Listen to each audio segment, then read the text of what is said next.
हाँ भाई, ऑनलाइन वालों, आवाज आ रही है?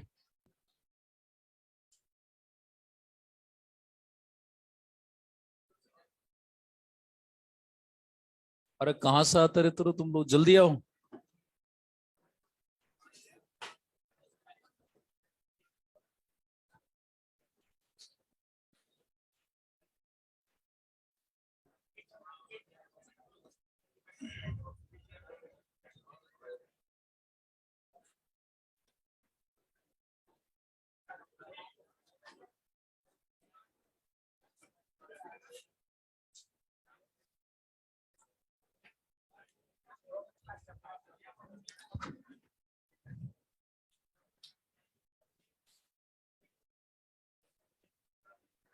हाँ, चलो भाई, कहाँ तक पढ़ा था बताओ। अच्छा अच्छा अच्छा। आ जा, एक गेट लगा दे, अंदर से कुंडी भी लगा दे।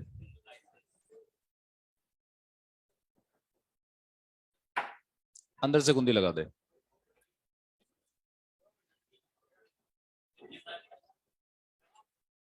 चलो बैठ जाओ, इनको बाहर ही घूमने दो। हाँ, कहाँ तक पढ़ा था लास्ट क्लास में? कोएगुलेशन तक पढ़ा दिया था ना।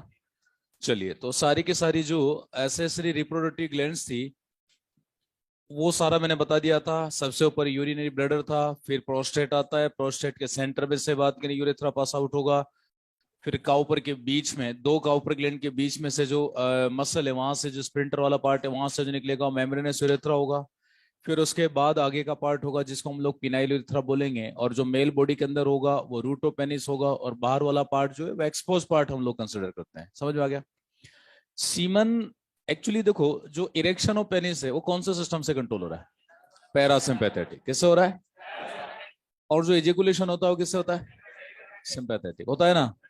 तो इजेक्शन तो जो होगा वो तो होगा, बात करें जो है इजेक्शन सिंपैथेटिक से, और इजेकुलेशन।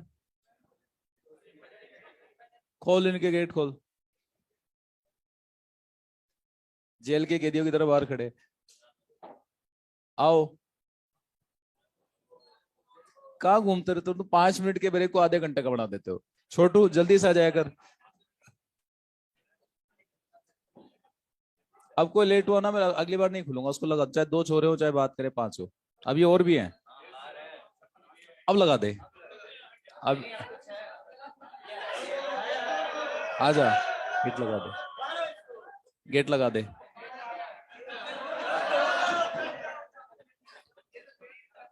ये देखो, मतलब 30 पे क्लास शुरू होती, 35 हो गए, भी 5 मिनट लेट हो गए। ऑनलाइन वाले बेटे घर बैठे बैठे बोर होते हैं, तुम नहीं आते तो इतनी देर में इंस्टाग्राम खोल लेते हैं। तुम्हारी जगह कुछ और देखने फिर। हाँ, रील देखने लग जाते हैं। काचा बादाम। हाँ ठीक है, बहुत बढ़िया। सुनो, देखो लास्ट क्लास में हम लोगों ने यहाँ तक पढ़ लिया था कि जितनी भी रिप्रोडक्टिव एसेसरी ग्लैंड्स थी, एसेसरी रिप्रोडक्टिव ग्लैंड सॉरी, तो वो अपना अपना सिक्रीशन बात करें जो है वो सीमन में डालेगी। अच्छा, सबसे पहले कौन सी ग्लैंड के सिक्रीशन मेल बॉडी से बाहर आते हैं? ऊपर। क्योंकि वो तो तभी आ गए थे जब मेल का पेनिस इरेक्ट हुआ था। वो लुब्रिकेशन भी करता है और एल्कलाइन मीडियम भी मेंटेन करता है। बाद में सेमाइनल वेसाइकल और प्रोस्टेट दोनों के सिक्रीशन मिक्स होकर आएंगे, और वो दोनों ही मेनली सीमन बनाते हैं। अरे बोलो, साथ में स्पर्म होते हैं। और सीमन जो होता है वो लिक्विड फॉर्म में आएगा या कोगुलेटेड फॉर्म में? कोगुलेटेड। क्यों आता है कोगुलेटेड फॉर्म में? एनर्जी कंजर्व करने के लिए, ताकि बात करें जो है स्पर्म को हिलने के लिए जगह ही ना मिले। जब जगह नहीं मिलेगी तो मुंह कैसे करे? जब मुंह नहीं करेगा तो एनर्जी कंजर्व करेगा। अरे बोलो।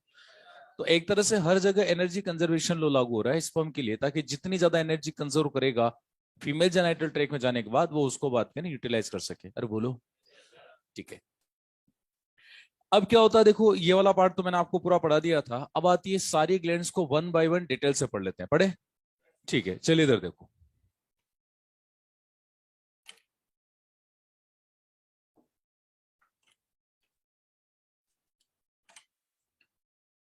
देखो, एक होती है आपकी, बात करें सेमाइनल वेसाइकल, कौन होती है?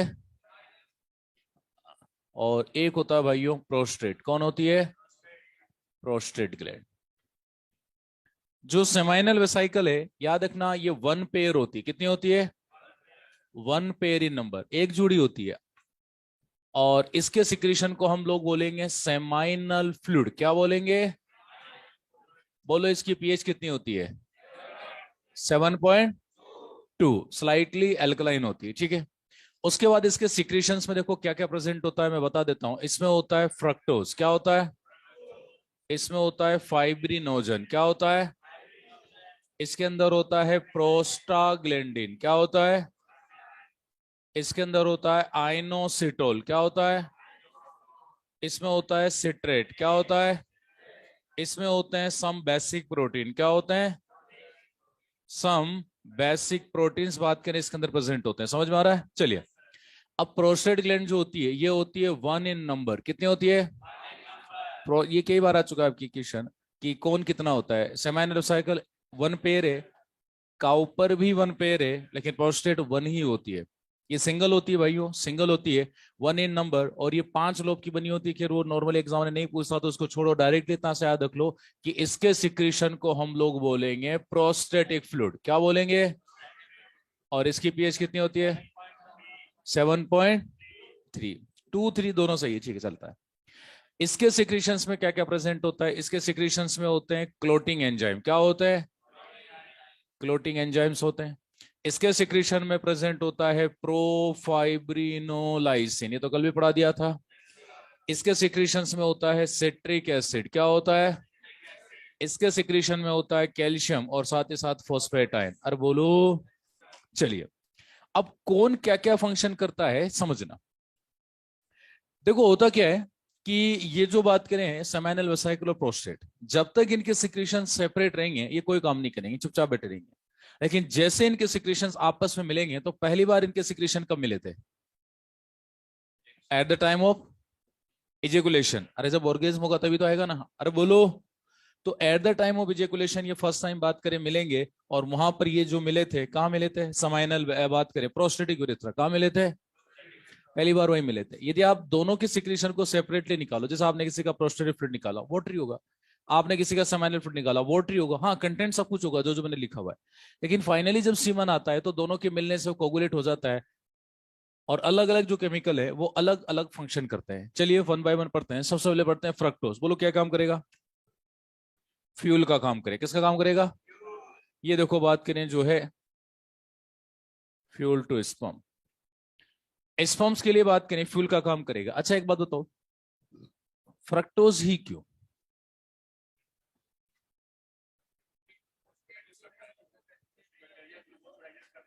हम्म भाई, फ्रक्टोज ही क्यों यूज करते हैं स्पर्म? बाकी बॉडी की हर सेल, ह्यूमन बॉडी की एंटायर सेल जितनी भी है, male as well as female, सारी की सारी हमारी जो सेल्स होती है वो यूज करती है ग्लूकोज। क्या यूज करती है?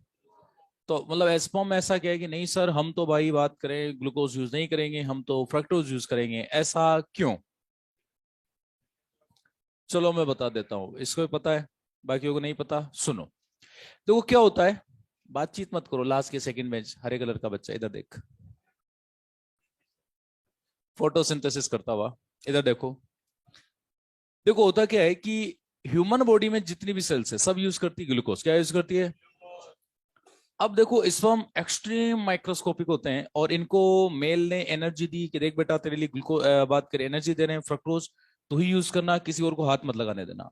इसमें बोला टेंशन ना लो, मेरे अलावा कोई भी बात करें जो है फ्रक्टोज को यूज कर भी नहीं सकता। अरे बोलो। तो क्या होता है, पहली बात तो फ्रक्टोज जो है ना दूसरा कोई सेल यूज कर ही नहीं पाएगा, न मेल में नहीं फीमेल है। और दूसरी बात, फीमेल के वेजाइना में भरे हुए बैक्टीरिया। क्या भरे हुए हैं? वहाँ कॉलोनी बनी, मैंने उस दिन बताया था फर्स्ट लेक्चर में, नहीं बताया था तो सुनो। फीमेल की वेजाइना में बैक्टीरिया होते हैं बहुत सारे, डोडेनम डोडेनाई वगैरह, जो उसकी बात करें जो है एसिडिक मीडियम को मेंटेन करते हैं। पता लगा मेल ने सीमन डिलीवर किया, और यदि उसने ग्लूकोज दिया होता, पता लगा सारा का सारा बात करें जो फ्यूल है, जो बात करें ग्लूकोज है, उसको बैक्टीरिया खा जाते, तो हम चुपचाप बैठे रहते। जब इसमें वेजाइना में ही बात करें जो वहीं बैठे रहते, उनको आगे जाने के लिए एनर्जी नहीं मिलती, तो आपकी तो स्पीशीज ही खत्म हो जाती। अरे बोलो। तो एक तरह से मेल बॉडी ने एक ऐसी यूनिक एनर्जी दी है जिसकी वजह से बात करें सिर्फ स्पर्म ही उसको यूज करेगा, दूसरा उसको हाथ ही नहीं लगा पाएगा, क्योंकि फीमेल जेनेटल ट्रैक में भी जितनी सेल्स है उन सबको ग्लूकोज चाहिए, वो फ्रक्टोज जाएगा हाथ ही नहीं लगाएगी। बैक्टीरिया है उनको भी ग्लूकोज चाहिए, फ्रक्टोज जाएगा हाथ ही नहीं लगाएगा। यदि गलती से ग्लूकोज दिया होता तो पता लगा सारी की सारी एनर्जी को तो बैक्टीरिया खा जाती है, फीमेल की सेल्स यूज कर लेती। अरे बोलो। और बात करें वहां पर बैक्टीरिया खा जाते हैं तो आपकी तो ह्यूमन स्पीशीज ही खत्म हो जाती है। तो याद रखना फ्रक्टोज जो होता है ना वो केवल और केवल ह्यूमन बॉडी में सीमन में ही होता है। इसीलिए तो, और ये यूनिक एनर्जी है, और इसीलिए तो जो फ्रक्टोज है, पहले 2013 से पहले फ्रक्टोज कोई क्वेश्चन आया था आपके, बहुत पहले एमयू में क्वेश्चन आया था, रेप टेस्ट बोलते थे पहले इसको।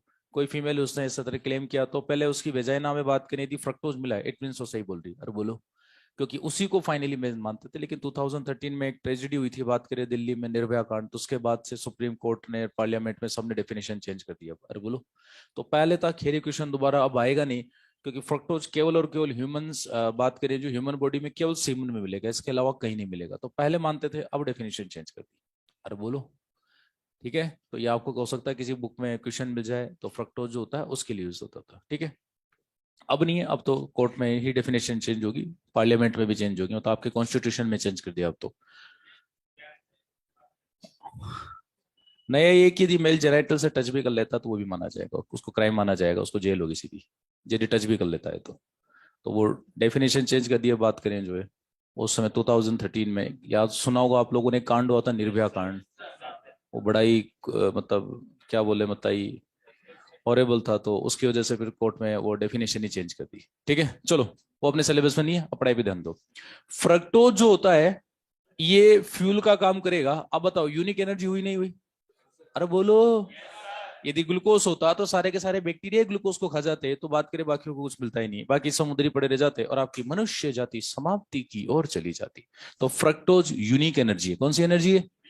और दूसरी बात, फ्रक्टोज एक कम स्टेप में एनर्जी दे देता है एज कंपेयर टू ग्लूकोज। अरे बोलो, हाँ जी। चलिए, दूसरा फाइब्रिनोजन, ये तो मैंने कल ही पढ़ा दिया था। फाइब्रिनोजन करवाएगा, बात करें जो है, बात करें कोगुलेशन, क्या करवाएगा? हाँ जी, ये करवाएगा कोएगुलेशन ऑफ सीमन। चलिए, प्रोस्टाग्लैंडिन क्या करेगा? आपने भी डिजीज पढ़ा है, तो प्रोस्टाग्लैंडिन आपने ये पढ़ा था कि प्रोस्टाग्लैंडिन पेन के लिए रेस्पॉन्सिबल होता है। किसके लिए होता है? तो यहां पर भी पेन के लिए कोई रेस्पॉन्सिबल होगा क्या? नो सर, यहाँ पेन के लिए कोई रेस्पॉन्सिबल नहीं है। याद रखना, प्रोस्टाग्लैंडिन, देखो क्या होता है, कोई भी केमिकल रिसेप्टर मीडिएटेड वर्क करता है, जिसके जहां जैसे रिसेप्टर होंगे वैसा ही वर्क करेगा। तो प्रोस्टाग्लैंडिन क्या करता है मैं आपको बताता हूँ। एक्चुअली वेजाइना में मेल ने सीमन डिलीवर किया, वेजाइना में सीमन चाहिए ही नहीं, यानी स्पर्म चाहिए आपको कहाँ? एम्पुल ऑफ फिलोपियन ट्यूब, वहां पर वे अंडा वेट कर रहा है। तो स्पर्म को बात करें भी सर्विक्स में चढ़ना पड़ेगा। सर सर्विक्स क्या होता है? Lower most part of uterus. आप सीधी भाषा में उसको बात करें, ओपनिंग ऑफ यूट्रस या नेक ऑफ यूट्रस या माउथ ऑफ यूट्रस, तुम्हारी जो मर्जी है बोलो, सब सही है। और बोलो, अब सर्विक्स क्या होती है? बिल्कुल नैरो होती है। तो ये जो प्रोस्टाग्लैंडिन है वो क्या करेगा? उस नैरो सर्विक्स को वाइड करेगा ताकि ज्यादा से ज्यादा स्पर्म ऊपर चढ़ सके। अरे बोलो, तो ये करेगा डायलेशन ऑफ सर्विक्स, यानी मेल ने सारे केमिकल खुद नहीं भेजे, सारे के सारा बात करें जो अरेंजमेंट होता है, तो प्रोस्टाग्लैंडिन जो है ये करेगा डायलेशन। क्या करेगा? डायलेशन ऑफ सर्विक्स करेगा ताकि ज्यादा स्पर्म ऊपर की तरफ चढ़ सके। फाइन। आइनोसिटोलोसिट्रेट क्या होता है? देखो मैं बताता हूं। अच्छा, सम बेसिक प्रोटीन, ये क्या करेंगे? अल्कलाइन मीडियम मेंटेन करेंगे। क्या मेंटेन करेंगे? एल्कलाइन जो मीडियम होता है, बात करें उसको मेंटेन करवाने में हेल्प करेंगे। कौन कौन होते हैं सिलेबस में नहीं है, छोड़ो। प्रोस्टेट पे आ जाओ, ये एक सिंगल ग्लैंड होती है, 5 लोब की बनी होती है, anterior, posterior, middle, lateral 2 lobe, तो इस तरह से 5 लोब होते हैं। वो कोई नहीं पूछता एग्जाम में, बस नंबर कितना होता है इतना याद रख लेना, आपका काम चल जाएगा। प्रोस्टेट के सिक्रीशन में क्या होता है इतना याद रख लो, ये मोर देन सफिशिएंट है। सबसे पहले क्लोटिंग एंजाइम, कल ही पढ़ा दिया था, ये करवाएंगे कोएगुलेशन। क्या करवाएंगे? हाँ जी, ये करवाएंगे भाई कोएगुलेशन ऑफ सीमन। क्या करवाएंगे? Coagulation semen. प्रोफाइब्रिनोलाइसिन, ये क्या करवाएगा? देखो मैंने आपको कल ही पढ़ा दिया था, ये करवाएगा जब एक्टिव होगा तो ये करवाएगा लिक्विफिकेशन। क्या करवाएगा? हाँ जी, ये करवाएगा लिक्विफिकेशन ऑफ सीमन, हम लोग कल ही पढ़ चुके थे, ठीक है। सिट्रिक एसिड, एक्चुअली क्या होता है, सिट्रिक एसिड को खूब सारे काम करता है। सिट्रिक एसिड एक तरह से स्पर्म को इन्फेक्शन से बचाता है। किससे बचाता है? और साथ ही साथ बात करें, इसको जो स्पर्म है वो डायरेक्ट क्रेब्स साइकिल में यूज कर लेता है, डायरेक्ट एनर्जी ले लेता है इससे। यानी फ्रक्टोज तो यूज करता ही करता है, सिट्रिक एसिड से डायरेक्ट क्रेब्स साइकिल चलाएगा, मौत हो जाएगी उसकी। अरे बोलो, तो मैंने डायरेक्ट लिखा हुआ है कि ये जो है बात करें इसको क्रेब्स साइकिल में यूज कर लेगा। कैल्शियम और फॉस्फेटाइन जो होते हैं, मैं बता देता हूं, ये स्पर्म मोटिलिटी के लिए जरूरी है। किसके लिए जरूरी है? जोर से बोलो। ये स्पर्म मोटिलिटी के लिए। अब इधर देखो, ये जो आइनोसिटोलोसिट्रेट है, देखो दोनों ग्लैंड्स मिलकर काम करती है, अलग अलग कोई काम। उस ग्लैंड में है, उस ग्लैंड के सिक्रीशन में है calcium as well as phosphate, इसमें है सिट्रेट, और बात करें आइनोसिटोल। आइनोसिटोल जो होता है ये तो बात करें फॉस्फेट बाइंडर होता है। कौन होता है? और जो सिट्रेट होता है ये होता है कैल्शियम बाइंडर। कौन होता है? तो सिट्रेट बाइंडर, सॉरी बात करें फॉस्फेट बाइंडर और कैल्शियम बाइंडर। अब याद रखना क्या होगा कि जैसे मेल ने सीमन डिलीवर किया, कहां डिलीवर किया? वजाइना में। अब पता लगा कैल्शियम और फॉस्फेट आयन वहां से लीक हो गए, वॉश आउट हो गए, लेकिन स्पर्म को तो चाहिए। तो आइनोसिटोल क्या करेगा? बात करें ये फॉस्फेट को पकड़ लेगा और सिट्रेट कैल्शियम को पकड़ लेगा, और लगातार बात करें स्पर्म को प्रोवाइड करवाते रहेंगे कि भैया भागो भागो भागो भागो भागो, और बोलो। तो ये एक तरह से बाइंडर होते हैं। कैल्शियम और फॉस्फेट प्रेजेंट होते हैं आपकी बात करें जो है प्रोस्टेट में, और उनको बांधने वाले प्रेजेंट होते हैं सेमाइनल वेसाइकल में, और यही इनको पकड़ लेंगे और लगातार स्पर्म को प्रोवाइड करवाते रहेंगे, और स्पर्म बात करें भागता रहेगा हुसैन बोल्ट की तरह। और बोलो, समझ में आ रहा है? तो बाइंडर है उसमें और केमिकल है इसमें, और केमिकल चाहिए मोटिलिटी के लिए। क्लियर? अरे क्लियर? तो ये सरस होता बात करें तो ये बाइंडर होते हैं इसमें, तो ये स्पर्म मोटिलिटी के लिए इन आयंस को ये बांध के रखेंगे। अरे समझ में आ रहा है ना? चलिए ये हुआ।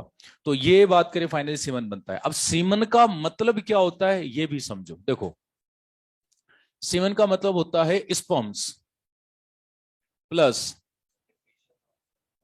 Secretions of all accessory reproductive glands.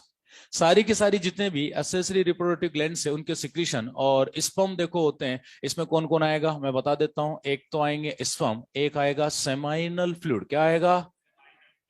Seminal fluid आएगा। एक आएगा भाइयों प्रोस्थेटिक फ्लूइड। क्या आएगा? और एक आएगा काउपर्स फ्लूइड। कौन आएगा? काउपर्स फ्लूइड आएगा। अब स्पर्म जो होते हैं ये होते हैं 10%। कितने होते हैं? सेमाइनल फ्लूइड जो होता है ये होता है अराउंड 60 to 70%। प्रोस्थेटिक फ्लूइड होता है अराउंड 30%। अच्छा, काउपर का रोल तो देखो पहले हो गया था, वो तो इरेक्शन के टाइम इजेगुलेट हो गया था। अरे बोलो, लिटिल कंसंट्रेशन में होता है, तो बाद में सीमन में इसका रोल बहुत कम होता है, मात्र 1 to 2% होता है। अरे बोलो। अच्छा, सीमन का एक और मतलब होता है। सीमन का मतलब ये भी होता है कि सीमन का मतलब होता है स्पर्म प्लस सेमाइनल प्लाज्मा। अब ये क्वेश्चन आपके नीट में भी आ चुका है। एग्जामिनर यदि ये बोले कि फ्लूइड, तो फ्लूइड मतलब हर ग्लैंड का सेपरेट फ्लूइड, उसको फ्लूइड बोलते हैं। लेकिन उसने बोला सेमाइनल प्लाज्मा, तो समझ लेना सारे फ्लूइड को कलेक्टिवली भी सेमाइनल प्लाज्मा ही बोलते हैं। फिर ये मत सोचना कि सेमाइनल वर्ड आ रहा है तो सेमाइनल का ही पार्ट होगा ना। ये तीनों ग्लैंड के सिक्रीशन को कलेक्टिव हम लोग सेमाइनल प्लाज्मा बोलते हैं, और अलग अलग को फ्लूइड बोलते हैं। क्या बोलते हैं अलग अलग को? ये बात याद रखना। अरे बोलो। चलिए, अब हमारी एनसीईआरटी कुछ डेटा बोलती है कि देखो जो स्पर्म है वो कितना होना चाहिए? वो होना चाहिए 200 to 300 मिलियन स्पर्म्स पर इजेकुलेशन। पर इजेकुलेशन। फिर यही एनसीईआरटी ये बोलती है कि सीमन के अंदर बात करें स्पर्म काउंट कितना होगा, ये तो काउंट हुआ। अब इसका अमाउंट कितना होगा? 3 to 4 मिलीलीटर सीमन पर इजेकुलेशन।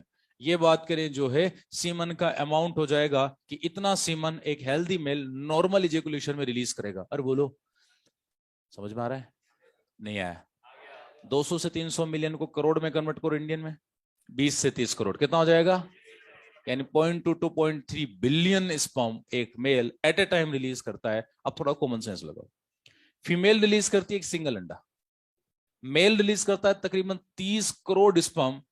अब स्पर्म इतने छोटे होते हैं कि उसको अंडे को सर्च मारना होता है। क्या मारना होता है? सर्च मारना होता है कि बाई चांस जो टकराया बस वही विनर है। जो विग्रस मोटाइल होगा वो ऊपर तक पहुंचेगा, और बाई चांस जो टकराएगा वो विनर होगा। तो मोटिलिटी जरूरी है, और जरूरत से ज्यादा स्पर्म इसलिए भेजे ताकि कोई तो टकराएगा। तो एक बात बताओ, ह्यूमन में फर्टिलाइजेशन होगा ही होगा या बाई चांस इवेंट है? बाई चांस होता है। ह्यूमन में फर्टिलाइजेशन कंप्लीटली एक बाई चांस इवेंट है। कई बार नहीं भी होता तो नहीं भी हुआ, और हो गया तो हो गया फटाफट। अरे बोलो।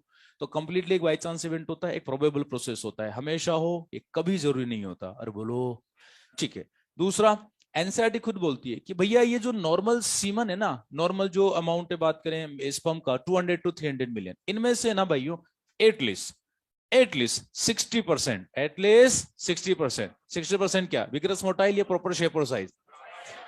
हाँ, इनका होना चाहिए प्रॉपर बात करें shape and size. Proper shape और साइज होना चाहिए 60% का। और फिर एनसीईआरटी बोलती है कि 40% बात करें जो है विग्रस मोटाइल होने चाहिए। पहला क्वेश्चन, ये टोटल का 40 है कि 60 का 40 है? 60 का 40 है। सच्ची? आई शपथ। लड़के कुछ नहीं बोल रहा। 60 का 40? हाँ या ना? नहीं पता? बोलता नहीं है? कुछ बोला करो। हाँ, 60 का 40 एनसीईआरटी ने ये दे रखा है, 60% का 40%। आया समझ में? वो विगरस मोटाइल होनी चाहिए, नहीं टोटल का तो काफी कम हो गया। और बोलो, और बोलो भाई। तो 60% तो प्रॉपर शेप और साइज की होनी चाहिए। तो आपको अगर सर एक बात बताओ, जब स्पर्म बनते हैं तो सारे क्या प्रॉपर शेप और साइज के नहीं बन पाते क्या यार? एक्चुअली इतना ज्यादा प्रोडक्शन होता है ना कि सारे एग्जैक्टली अच्छे बने, कोई जरूरी नहीं होता।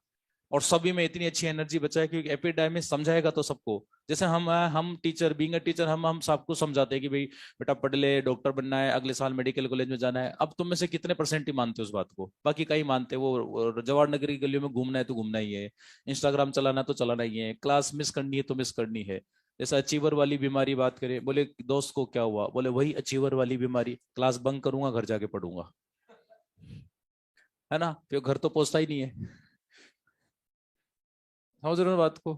शाम के टाइम इधर उधर चला जाता है। तो हम तुमको सारे समझाते हैं, लेकिन तुम क्या मानते हैं? तो समझ रहे हो बात को?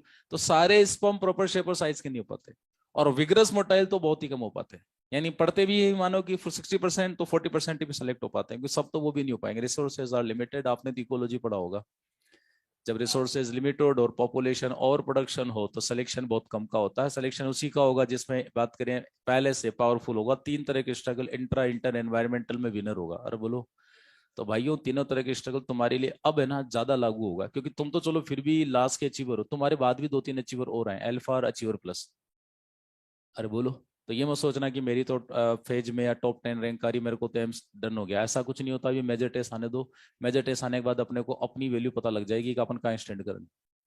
तो अभी से पढ़ना शुरू कर दो, और जो एलन आपको बता रहा है ना, बिल्कुल उसे फॉलो करना। खुद की मन मर्जी मत लगाना। तुम मन मर्जी लगाते हो ना, फिर लास्ट में गुड़गोबर हो जाते हो। कई बार तो अच्छे बच्चे होते हैं, पता लगा 600 प्लस आ रहे हैं, लास्ट में आते आते फिर पता नहीं 500 400 के आसपास ही आ जाते, फिर वो पढ़ना ही छोड़ देते। अच्छा, कुछ बच्चे से भी होते हैं कि 400 आते हैं लास्ट साल भर, फिर धीरे धीरे लास्ट में 600 के आसपास आ जाते हैं। समझ रहे हो बात को? तो लास्ट टाइम में अभी क्लास से बंक मत करना है, क्योंकि तुमको लगता है कि तुमको आता है, पर घर की बात बताऊं, तुमको नहीं आता।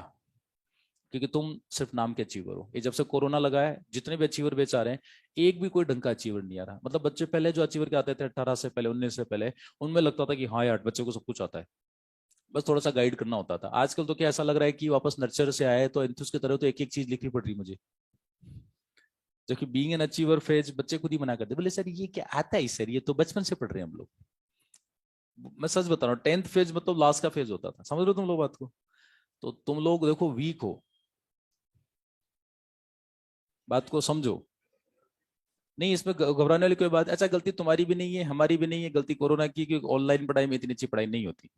ये ऑनलाइन वाले से पूछ लो, मैं बातें करूंगा तुरंत इंस्टाग्राम का नोटिफिकेशन देख लिया होगा, दो रील भी देख ली मीनवाइल उसने, है ना? ऑनलाइन वालों, चलो इधर देखो। तो भाइयों लास्ट टाइम बचा है, अब थोड़ा सा ज्यादा अटेंटिव हो जाओ, ठीक है ना? हाँ, ये सारा के सारा तो 60 का 40% एनसीईआरटी बोलती है, कई बच्चे उसको नहीं समझ पाते। 60 का 40% तो एटलीस्ट विग्रस मोटाइल होने ही चाहिए, ठीक है? अब क्या आता है, कुछ कंडीशंस आती है जो हम स्टेरिलिटी कंडीशन मानते हैं। अच्छा एक बात बताओ, स्टेरिलिटी और इम्पोर्टेंसी में क्या डिफरेंस है? हाँ, देखो मैं बताओ, तू सच्ची में कुछ नहीं बोलता? इतना स्मार्ट लड़का यार, बात करे बिल्कुल ऋतिक रोशन के बाद तेरा नंबर आता है। हम्म, अब सुनो, अब सुनो, अब सुनो, अब सुनो।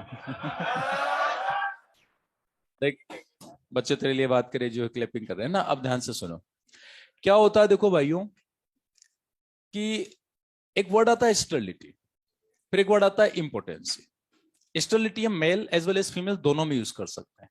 स्टेरिलिटी का मतलब कि जैसे मेल के लिए वो फादर नहीं बन पा रहा, और फीमेल वो मदर नहीं बन पा रही, तो उसको स्टेराइल मेल फीमेल मानेंगे हम लोग।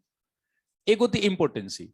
तो मेल में स्टेरिलिटी के कारण क्या क्या हो सकते हैं? या तो स्पर्म कम बन रहे हैं, या बन ही नहीं रहे, या मोटिलिटी प्रॉपर नहीं है, या उनकी शेप साइज प्रॉपर नहीं है, या उनका अकाउंट भी कम है और मोटिलिटी भी कम है, या फिर मेल में पेनिस का इरेक्शन ही नहीं हो रहा। मेल का पेनिस जब इरेक्ट नहीं हो रहा तो कंडीशन को बोलते हैं हम लोग इम्पोर्टेंसी। क्या बोलते हैं? So impotency may be the reason of infertility. Overall पता लगा मेल में सब कुछ नॉर्मल है, स्पर्म काउंट एग्जैक्टली नॉर्मल है जितना इंसर्ट में लिखा हुआ है, लेकिन पेनिस इरेक्ट नहीं होता, और पेनिस इरेक्ट नहीं होने का जो मेन कारण होता है वो साइकोलॉजिकल होता है। क्या होता है? क्योंकि ये कंट्रोल में आता है हाइपोथैलेमस, और हाइपोथैलेमस आपके परसेप्शन यानी फीलिंग आपकी बात करें जो है उसको कंट्रोल करता है।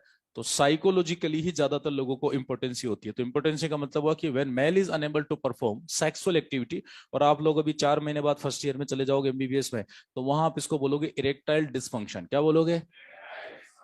तो वो एक कारण हो सकता है इनफर्टिलिटी का। इनफर्टिलिटी एक ब्रॉड टर्म है।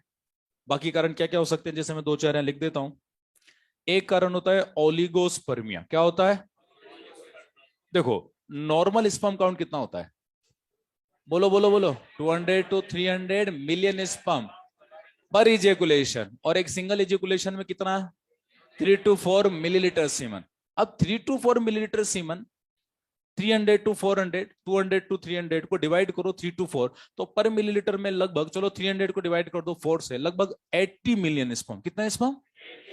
1 मिलीलीटर में 80। अरे 1 मिलीलीटर में 80 तो 4 मीटर में लगभग हो गया ना 300। अरे बोलो, अरे बोलो, लगभग 75 मान लो, 80 मान लो, तो 80 मिलियन स्पर्म पर मिलीलीटर होने चाहिए। लेकिन ओलिगोस्पर्म में हम कब बोलते हैं, याद रखना ये सारी टर्म पर मिलीलीटर के लिए होती है, पर बात करें इजेकुलेशन की नहीं होती। यदि किसी मेल में 20 मिलियन स्पर्म पर मिलीलीटर सीमन उससे भी कम है, एरो समझ गए ना, यानी 20 मिलियन स्पर्म पर मिलीलीटर और 4 मिलीलीटर सीमन सपोज की मेल, हेल्दी मेल डिलीवर करता है, तो 20 इंटू 4 80। यानी यदि कोई मेल 4 मिलीलीटर सीमन में 80 मिलियन स्पर्म यानी 8 करोड़ स्पर्म भेज रहा है, फिर भी वो स्टेराइली माना जाएगा, क्योंकि 8 करोड़ इतने नहीं होते जो वहां एम्पुला तक पहुंच सके। अरे बोलो, क्योंकि ज्यादातर वेजाइना यूट्रस में मरमुरा जाते हैं। अरे बोलो, सोचो 8 करोड़ गेमेट भी कम पड़ते हैं, यानी सोचो फर्टिलाइजेशन कितना बड़ा बाई चांस इवेंट हुआ। बोलो हुआ नहीं हुआ? 8 करोड़ गेमेट किसको बोलते हैं एट ए टाइम में रिलीज करता है, इसलिए मेल के स्पर्म बहुत ज्यादा छोटे होते हैं। ये होता है ओलिगोस्पर्मिया। एक होता है एजोस्पर्मिया। क्या होता है? तो एजोस्पर्मिया का मतलब होता है ऑलमोस्ट एब्सेंस। क्या बोला मैंने? Almost absence of sperm in semen, यानी सीमन में स्पर्म लगभग बन ही नहीं रहे, ऑलमोस्ट नहीं बन रहे, मतलब बिल्कुल जीरो के आसपास आ गया। अब एक घर की बात बताओ तुम्हें, ओलिगोस्पर्मिया और एजोस्पर्मिया जो होता है भाइयों, ये होता है विटामिन ई की डेफिशिएंसी से। हम लोग जब डाइजेशन पढ़ेंगे या जो भी आपको पढ़ाएंगे, वो आपको ये बताएंगे कि vitamin E anti sterility factor होता है। आपने कभी ना कभी तो पढ़ा होगा। वो एंटी स्टेरिलिटी फैक्टर क्यों होता है, सुनो।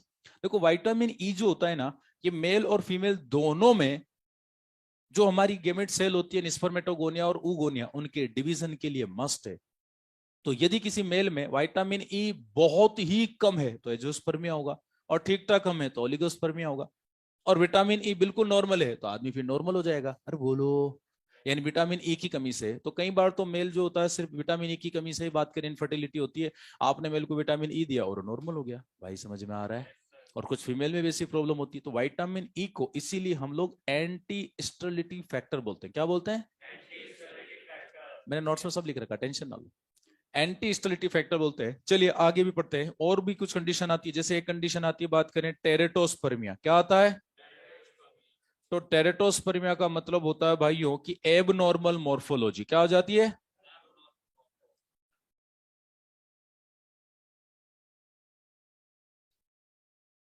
स्पर्म की जो मॉर्फोलॉजी होती है वो आडी टेढ़ी हो जाती है, प्रॉपर शेप और साइज के नहीं बन पाते ज्यादातर स्पर्म में से। एक होती है भाइयों नेक्रोस्पर्मिया। क्या होता है? नेक्रोस्पर्मिया क्या होता है? बोलो, जोर से बोलो। ज्यादातर स्पर्म एक तो इमोटाइल होते हैं और साथ में कुछ डेड भी होते हैं। तो मरे हुए स्पर्म भी है, इमोटाइल भी है। और ऐसा पता है अक्सर कब होता है? कभी कभार स्पर्म के अगेंस्ट एंटीबॉडी बन जाती है। मैंने एक बात बोली थी आपको, हमारी बॉडी की जितनी भी सेल्स है, किसी के भी अगेंस्ट कभी भी लाइफ के किसी भी पार्ट में एंटीबॉडी बन सकती है। एनी टाइम आपकी लाइफ का कोई भी पार्ट हो, कभी भी एंटीबॉडी बन जाती है, और उसी को हम लोग ऑटोइम्यून डिसऑर्डर बोलते हैं। और कुछ ऑटोइम्यून डिसऑर्डर 2 कोडी के भी नहीं होते, मतलब उनका ट्रीटमेंट भी बड़ा शानदार होता है। कुछ जो होते हैं रिपीटेटिवली होते रहते हैं। तो वो भी पर्सन टू पर्सन वेरी करते हैं। और दूसरी बात, इनका कारण किसी को नहीं पता कि आपका इम्यून सिस्टम आप ही के अगेंस्ट काम क्यों कर रहा है। तो ऑटो इम्यून होने का कारण तो आज दिन तक किसी को भी नहीं पता। Nobody knows the exact reason of autoimmune disorder. अरे बोलो। इवन हमें इम्यूनिटी और एलर्जी होने का कारण भी किसी को नहीं पता। अब हो गई तो हो गई एलर्जी, और नहीं हुई तो नहीं हुई। जैसे हमें हो सकता है कोई पोलन ग्रेन के एलर्जन हो, कोई डस्ट पार्टिकल के लिए हो, कोई हो सकता है कि इसके स्मेल के लिए हो। अरे बोलो। और किसी को ऑटोइम्यून डिसऑर्डर हो जाए। आपकी लाइफ बड़ी सी चल रही थी, अचानक आपको ऑटोइम्यून डिसऑर्डर हो गया, तो किसी भी एज में कभी भी हो सकता है। ट्रीटमेंट क्या होता है कि सिम्टोमेटिक ट्रीटमेंट देते हैं हम लोग। वही स्टीरोड देते हैं, बात करें सीधी सी बात। अरे बोलो। और समय अलग अलग देते हैं, और वो ठीक भी हो जाते हैं फिर दोबारा भी हो जाते हैं। जैसे मैं, मुझे खुद को ऑटोइम्यून डिसऑर्डर है, एलोपेशिया है मेरे को, एलोपेशिया रेटा। मैं 2 साल पहले था, कोरोना जब शुरू हुआ था तब की बात है। एक दिन सुबह उठा, देखा यहाँ से चिक पे से थोड़े से बाल गिर गए, तो पता लगा कि यार मैं जो क्लास में पढ़ा के आया था मेरे को ही हो गया। डिजीज पढ़ा रहा था मैं उस समय। तो वो एक तो होता है सोरियासिस जिसमें स्किन के अगेंस्ट ही बन जाता है। एक होता है विटिलिगो जिसमें मेलेनिन के अगेंस्ट बनता है। तो वो विटिलिगो तो तुम में से भी कईयों को हुआ होगा, हो भी जाता है। सफेद दाग आ जाते हैं ना, व्हाइट व्हाइट कलर के पैचेस बन जाते हैं छोटे छोटे से बॉडी पर, वो होता है। एक होता है हेयर फॉल। तुम में से कभी हुआ कि किसी के सिर में से अचानक बाल गिर गए? अच्छा सर, अचानक नहीं गिरते, कोटा में हमारे डेली गिरते हैं। चलो ठीक है। तो अच्छा, ये हुआ किसी के साथ ऐसा कि सडनली सर अचानक कोई पेज बन गया छोटा सा, इतने लेवल का, इतने बड़े लेवल का, इतना अचानक बाल गिर जाता? नहीं होते? हो जाता है, किसी भी एज में हो जाता है। तो मुझे अब जाके वो अचानक एक दिन सुबह में उठा, तो जैसे मैंने देखा, बात कर मेरे रूम ने कहा यार ये बाल किधर गए भाई, याद में है तो बात करे जो हो गया। तो फिर स्टेरॉइड के इंजेक्शन ले लिए, तो मेरी इम्यूनिटी डाउन होगी, और मीनवाइल मुझे कोरोना हो गया। और कोरोना इतना ज्यादा हुआ कि स्टेरॉइड लिया तो आपने टी हेल्पर को डाउन किया, टी हेल्पर को डाउन किया तो न सीएमआई काम की न एमआई काम की, और मुझे कोरोना होता ही गया, क्योंकि एंटीबॉडी चाहिए ना। तो सीवियर हो गया फिर मेरे को कोरोना, बहुत ज्यादा सीवियर हो गया था उस इंजेक्शन के चक्कर में। वो लोकल लगवा लिए मैंने, बात करें टॉपिकली लगवाते हैं ऐसे तो, लेकिन वो जल्दी ठीक करने के चक्कर में, बात करें सब पता था फिर भी लगवा लिया कि जल्दी ठीक हो जाऊंगा। पर मीन वाइल कोरोना हो गया, और आपकी इम्यूनिटी कम थी, तो कोरोना बहुत भारी पड़ा। बस मरते मरते बचा, और क्या हुआ। लास्ट में फिर मैं 5 दिन ऑक्सीजन सपोर्ट पे रहा, तब जाके बचा। क्योंकि आपने खुद की इम्यूनिटी डाउन कर रखी है। फिर उसके बाद से मैंने ट्रीटमेंट लिया ही नहीं। मैंने कहा जब कोरोना खत्म होगा ना तब दोबारा इंजेक्शन ले लूंगा। वो 1-2 महीने में वापस आ जाने, कोई बड़ी बात है नहीं। और बाल ही तो गिरे, इस पे क्या होता है, वापस आ जाएंगे। बात करें तो इतने टेंशन मत लिया करो, छोटी मोटी। तुम लोग कई बच्चे होते हैं, सर मेरे हेयर फॉल हो रहा है, पढ़ ले तू पहले। सर मेरे 4 पिंपल हो गए, भाई पढ़ ले तू, पढ़ ले। तो टेंशन मत। सर मैं मोटा हो गया, मैं पतला हो गया, बाल हो गया, ये हो गया। अरे कुछ नहीं होता, ये तुम्हारी इस एज में होता ना, ये बीमारियां कुछ भी नहीं होती, बस साइकोलॉजिकल होता है तुम्हारे माइंड में। तुमको लगता है 4 बाल ज्यादा गिर गया, मैं गंजा हो गया तो, मेरे पिंपल हो गए तो, मैं काला हो गया तो। अरे ऐसा कुछ नहीं होता, एक बार डॉक्टर बनो आफ्टर सर्टन एज है ना। और बाल गिर गए कोई बात नहीं, 50,000 रुपए में हेयर फॉलिकल आगे लगा लेना, खत्म बात। तो कदे टेंशन मत लिया करो। इस एज में तुम लोग नॉर्मली सबसे ज्यादा परेशान होते हो। बीइंग अ बायोलॉजी टीचर, तुम सबसे ज्यादा बात करें, हमारे पास सबसे ज्यादा यही सॉरी यार, ये अच्छा सा हेयर वाला डॉक्टर कौन सा है कोटा में, स्किन वाला कौन सा, मेरे हेयर फॉल हो रहा है। अच्छा तेरे घर में तो नहीं होता था? नहीं, वहां भी होता था। कोटा में सर इधर तो बहुत ही ज्यादा हो रहा है।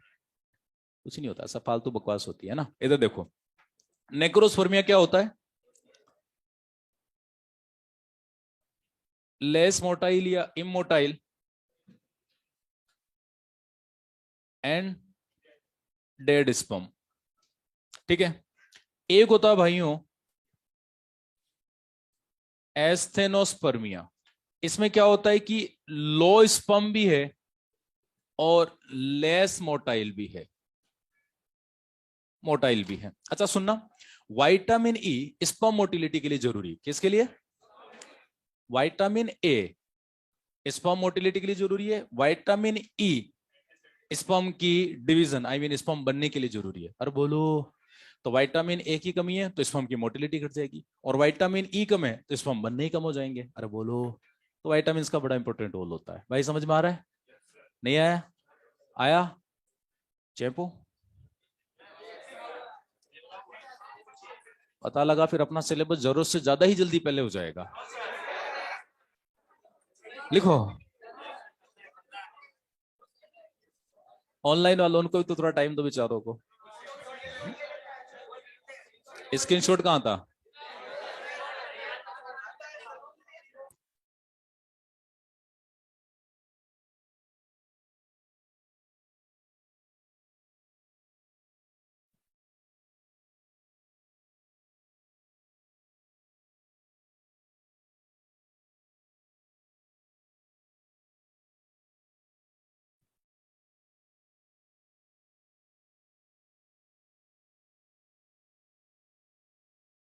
हाँ लिखो, मैंने कहा था मैं चेक करूंगा, लिखो चलो।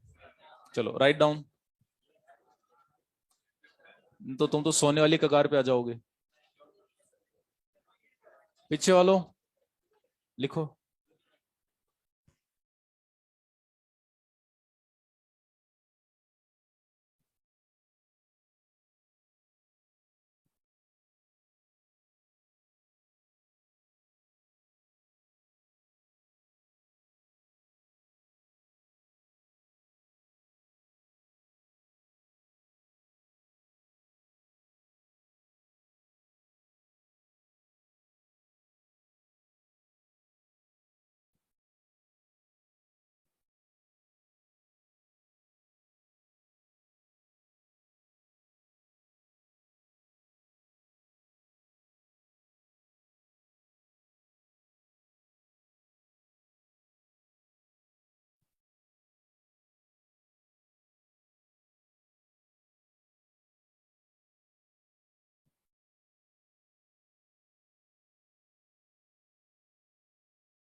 स्पीको।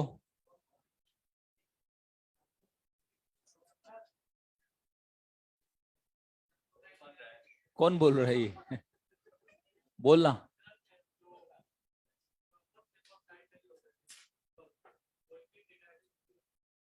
फेगोसाइट हो जाता है, लेकिन कई बार जब जरूरत से ज्यादा बन रहे तो फिर बाहर आने लग जाएंगे ना।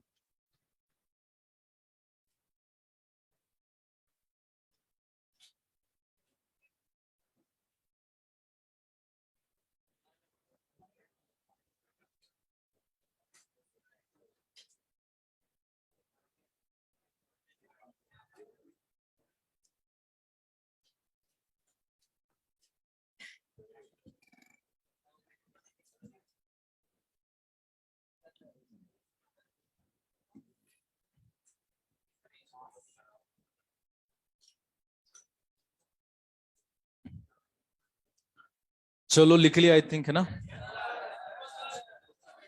नहीं मतलब आधा टाइम देना अपने को, ताकि टाइम बचेगा अपना, मतलब ताकि तुम घर जाके एटलीस्ट नोट से लिख लोगे, फिर बाकी का बचा, है ना? अब इधर देखो।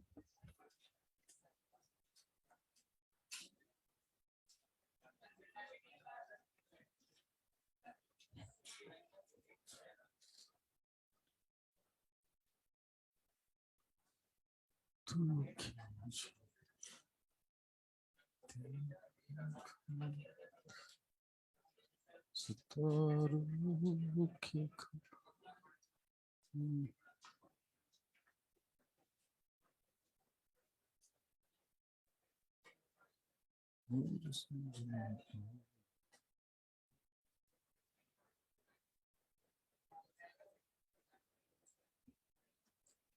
चलो इधर देखो, बातचीत नहीं, इधर इधर इधर देखो। अब क्या होता है, ये वाला पार्ट भी हो गया। अब पढ़ेंगे अपन नेक्स्ट वाला पार्ट, वह है penis.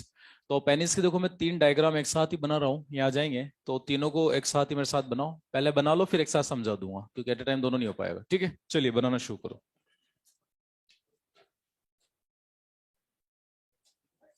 External structure of penis. कोई बातचीत करता हुआ नजर है, मैं बाहर भगा दूंगा, है ना। अब सीरियसली सुन लो, पीछे वालों चुपचाप बनाओ।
चलो ठीक है, इधर देखो, है ना। आप समझते हैं इसको। अब नीचे रख दो पेन पेंसिल, पहले समझो। नोट्स आपके पास, थोड़ा बहुत लिख लिया करो, बाकी घर जाके लिखा करो। इधर देखो। देखो, ये मैंने लिखा है एक्सटर्नल स्ट्रक्चर ऑफ पेनिस। अच्छा, पेनिस तीन कैटेगरी में आता है। देखो, पेनिस मेल का सेकेंडरी सेक्स ऑर्गन भी है, पेनिस मेल का कोपुलेटरी ऑर्गन भी है, और पेनिस कपल का इंट्रोमिटेंट ऑर्गन भी है। इंट्रोमिटेंट मतलब बताया था मैंने आप लोगों को, क्या बताया था? Organ which makes the connection in between the male and female, उसको हम लोग बोलते हैं intromittent. And female do not have an intromittent organ, क्योंकि कनेक्शन मेल ही बनाएगा। अरे बोलो, ठीक है। एनसीईआरटी बोलती है कि जो पेनिस होता है ये स्पेशल इरेक्टाइल टिश्यू का बना होता है। एनसीईआरटी सिर्फ इतना बोलती है, बाकी नीट में आप प्रीवियस क्वेश्चन देखोगे खूब सारे। स्पेशल इरेक्टाइल टिश्यू दो तरह का, तीन टिश्यू होता है। क्या बोला मैंने? दो तरह का तीन टिश्यू होता है। अब इधर देखो, ये डायग्राम एक्सटर्नल है। भाइयों रुक जाओ, बाद में लिखना। जब लिखने कहता हूं तो तुम समझते हो, जब समझने कहता हूं तो लिखते हो। इधर देखो, ये वाला पार्ट जो within a male body है, जो within a male body present है, जो अनएक्सपोज पार्ट है, उसको बोलेंगे रूट ऑफ पेनिस। क्या बोलेंगे? मैंने बताया ना, दो तरह के तीन इरेक्टाइल टिश्यू का, अंदर भी बाहर भी। अंदर वाले टिश्यू का एक्सपेंशन बाहर आ जाता है, तो अंदर एक बल्ब लाइक स्ट्रक्चर होती है, गोल सी स्ट्रक्चर होती है, उसको बल्ब ही बोलेंगे। क्या बोलेंगे? और बल्ब कितना है? एक बल्ब, एक ही है, वो सेंटर में। और दो होते हैं क्रूरा, लेफ्ट साइड राइट साइड, दोनों साइड पर, दोनों लेटरल साइड पर। इसके बात करें, एक एक क्रस, वैसे क्रस सिंगुलर होता है, क्रूरा प्लूरल होता है, लेकिन मैंने दो क्रूरा लिख दिया समझने के लिए, बाकी डिटेल में भी वैसा पढ़ना। और बोलो, तो दो क्रस होते हैं, प्लूरल को हमने क्रूरा बोल दिया, तो ये लेफ्ट साइड और राइट साइड ने दोनों लेटर सरफेस पर एक एक बात करें क्रूरा होते हैं। समझ में आया? अब क्या होगा, ये देखो, ये मेल बॉडी के अंदर है और ये वाला एक्सपोज पार्ट है। तो एक्सपोज पार्ट में से वो वाला पार्ट जो सिलेंड्रिकल है, क्या है? जो सिलेंड्रिकल पार्ट है, इसे हम शाफ्ट ऑफ पेनिस बोलते हैं। क्या बोलते हैं? तो शाफ्ट ऑफ पेनिस देखो, कहां से लेके कहां तक हुआ? यहां से लेके बस यहां तक, यानी ग्लांस पेनिस के मार्जिन तक। इस वाले पार्ट को हम लोग बोलेंगे भाइयों शाफ्ट ऑफ पेनिस। क्या बोलेंगे? आगे का जो टर्मिनल डायलेटेड पार्ट होता है, इसको बोलेंगे ग्लांस पेनिस। क्या बोलेंगे? क्या बोलेंगे? अब सुनो, जो ग्लांस पेनिस होता है, वो देखो, मैंने देखो टिश्यू का कलर सेम रखा है ताकि पूरे पार्ट में, ताकि आपको फटाफट से डिस्टिंग्विश कर पाओ। ये बल्ब देखो, यहाँ बल्ब लाइक था, जैसे निकलने लगा सिलेंड्रिकल हो गया, सिलेंड्रिकल गया गया गया गया, और लास्ट में जाके मार्जिन पे जाके फूल गया। यानी ग्लांस पेनिस बनाने में केवल बल्ब के एक्सपेंशन का रोल है, क्रूरा के एक्सपेंशन का कोई रोल नहीं है। क्रूरा देखो ये था, ये बाहर गया गया गया गया और बात करें ग्लांस पेनिस के मार्जिन पर ही फिनिश हो गया। एपीएमटी बहुत पहले क्वेश्चन आया था कि ग्लांस पेनिस किस टिश्यू के एक्सपेंशन से बनता है, ओनली बल्ब के, क्रूरा के एक्सपेंशन का कोई रोल। क्रूरा बात करें देखो ग्लांस पेनिस के मार्जिन पर ही फिनिश हो गया। अरे बोलो, तो मैंने कलर सेम रखा है। आगे का terminal dilated part glans penis कहलाता है। अब चूंकि जो एक्सपोज पार्ट है जो मेल बॉडी के बाहर प्रेजेंट है, ऑब्वियसली बात है जो ऑर्गन बाहर होगा स्किन होगी, क्या होगी, तो शाफ्ट की जो स्किन होती है वो नॉर्मल स्किन है, बस पिगमेंटेड होगी, डार्किश कलर की होगी। लेकिन जो ये बात करें ग्लांस पेनिस है भाइयों, इसकी जो स्किन होती है ये मूवेबल होती है। कैसी होती है, मूवेबल होती है, यानी ये ग्लांस पेनिस को कवर भी कर लेती है और इरेक्शन के टाइम ग्लांस पेनिस एक्सपोज भी हो जाएगा। अरे बोलो, तो क्या होता है, ये जो मूवेबल स्किन है जिसको मैंने ऐसे ऐसे करके बता रखा है, इसको बोलते हैं प्रिप्यूस। क्या बोलते हैं, प्रिप्यूस, या इसी को हम लोग बोलते हैं फोर स्किन। क्या बोलते हैं, तो प्रिप्यूस या फोर स्किन बोलते हैं। ये जो प्रिप्यूस या फोर स्किन है ये केवल ग्लांस पेनिस की मूवेबल स्किन को ही बोलेंगे। और ये ग्लांस पेनिस यानी पेनिस जब साइज में नॉर्मल है, यानी पेनिस जब रिलैक्स स्टेट में है, तो ये प्रिप्यूस पूरे बात करें ग्लांस पेनिस को कवर कर लेगा, इवन दो यूरोजेनाइटल मीटस या ओरिफिस को भी कवर कर लेगा। मैंने इसको यूरोजेनाइटल मीटस क्यों बोला, क्योंकि यूरिन भी इसी पार्ट इसी पाथवे से आएगा, इसी ओपनिंग से आएगा, और सीमन भी इसी से आएगा। अरे बोलो, इसलिए हमने यूरोजेनाइटल मीटस या ओरिफिस, ओरिफिस मतलब छेद या मीटस मतलब छेद, एक ही बात है, तो हमने इसको यूरोजेनाइटल बोला। तो पेनिस जब नॉर्मल है तो ये जो प्रिप्यूस होता है वो बात करें यूरोजेनाइटल को भी कवर कर लेगा, ठीक है। लेकिन पेनिस जब इरेक्ट होगा तो ये जो मूवेबल स्किन होती है फोर स्किन, ये बात करें यहां से फोल्ड होकर इन मार्जिन पर आकर इकट्ठी हो जाती है, ये मार्जिन पर आकर इकट्ठी हो जाएगी और ग्लांस पेनिस एक्सपोज हो जाएगा, ग्लांस पेनिस एक्सपोज हो जाएगा। बात करें अब सुनना, ये जो मूवेबल स्किन होती है इसमें बात करें स्किन में होती है, अब मैंने समझाने के लिए थोड़ा डिस्टिंग्विश करे, इसे रेड कलर से बता दिया। स्किन के अंदर बात करें कुछ सिबेसियस बात करें ग्लैंड का मॉडिफिकेशन होता है, जिनको हम लोग बोलते हैं प्रिप्यूटल ग्लैंड या टाइसन्स ग्लैंड। क्या बोलेंगे, अब ये जो प्रिप्यूटल ग्लैंड या टाइसन्स ग्लैंड होती है ना, ये बाय बर्थ एक्टिवेट होती है, बाय बर्थ ही एक्टिवेट होगी, और ये व्हाइटिश कलर का बात करें सीबम लाइक मटेरियल बनाती है जिसको बोलते हैं स्मेग्मा। क्या बोलते हैं, अब देखो समझो, ये जो स्मेग्मा होता है ये क्या करता है, ग्लांस पेनिस को डेसिकेशन से प्रिवेंट करता है। किससे प्रिवेंट करता है, डेसिकेशन बोले तो ड्राई होने से, सूखने से, क्योंकि ये पार्ट मेल बॉडी के बाहर है। अरे बोलो, तो यूवी रे से या बात करें सनलाइट से बात करें ड्राई हो जाएगा, और ड्राई हो जाएगा तो फिर इन्फेक्शन के चांसेस में बढ़ जाते हैं। अरे बोलो, तो ये क्या करता है, इस ग्लांस पेनिस को बात करें जो है मॉइस्चर कंटेंट प्रोवाइड करवाएगा उसको बात करें, तो ये स्मेग्मा जो होता है बात करें नॉर्मली ग्लांस पेनिस के लिए जरूरी था मतलब जब हम बात करें प्री हिस्टोरिक ह्यूमंस हुआ करते थे। लेकिन ड्यूरिंग कोर्स ऑफ इवोल्यूशन अब ह्यूमन को इसकी इतनी ज्यादा नीड नहीं है, यानी स्मेग्मा वाला पार्ट हटा भी दो तो भी कोई प्रॉब्लम नहीं है। तो क्या होता है बात करें कि यदि बात करें ये अच्छा, ये जो प्रिप्यूस या फोर स्किन होती है ये कितनी आगे जाएगी और कितनी पीछे जाएगी, इसको नीचे की तरफ यानी बात करें पेनिस की डोर्सल सरफेस पर एक छोटी सी मेम्ब्रेन होती है उसको बोलते हैं फ्रेनुलम प्रिप्यूस। क्या बोलते हैं, देखो समझो, मेडिकल में कोई भी मेम्ब्रेन जो किसी का मूवमेंट डिसाइड करे उसको फ्रेनुलम ही बोलते हैं। जैसे हमारी टंग, अब टंग के नीचे फ्रेनुलम लिंग्वी होता है, बिल्कुल सेम बात करें तो पेनिस के नीचे की डॉर्सल सरफेस पर बात करें बिल्कुल सेम टाइप की होती है। अब मैंने डायग्राम में समझाने के लिए ऐसे करके बता दिया, एग्जैक्ट बनाना पॉसिबल नहीं, ठीक है। तो वो फ्रेनुलम होती है, ये डिसाइड करती है फ्रेनुलम लिंग्वी के टंग कितनी बाहर जाएगी और कितनी अंदर जाएगी।